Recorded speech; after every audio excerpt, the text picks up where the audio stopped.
Supreme court ने शहबाज शरीफ को बैरून मुल्क जाने की इजाजत के खिलाफ विफाकी हुकूमत की अपील पर फरीकैन को नोटिस जारी कर दिए। लाहौर हाई कोर्ट से मुकदमे का रिकॉर्ड तलब कर लिया गया। जस्टिस एजाजुल हसन ने रिमार्क्स दिए कि इतनी जल्दी में सारा काम कैसे हो सकता है।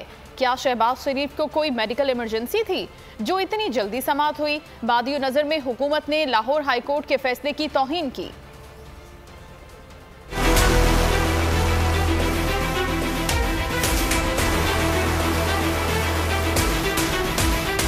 शहबाज शरीफ को बैरून मुल्क जाने की इजाज़त के खिलाफ वफाकी हुकूमत की अपील। सुप्रीम कोर्ट ने नैब को नोटिस जारी करने की इस्तदा मुस्तरद कर दी।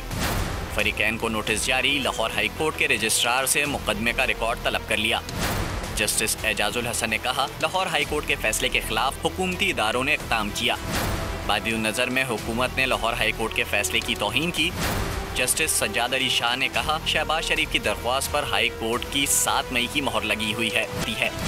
अटॉर्नी जनरल ने कहा, बैरून मुल्क जाने की इजाज़त देने का फैसला वापस नहीं लिया गया।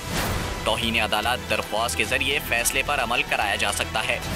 जस्टिस एजाजुल हसन ने इस्तफसार किया, क्या शहबाज शरीफ को कोई मेडिकल इमरजेंसी थी? अटॉर्नी जनरल ने कहा, ऐसा कोई रिकॉर्ड नहीं कि शहबाज शरीफ को इमरजेंसी थी। लाहौर हाई कोर्ट ने तो विफाक का मौक़िफ़ भी नहीं सुना। अदालत ने केस पर मज़ीद समाअत आइंदा बुध तक मुलतवी कर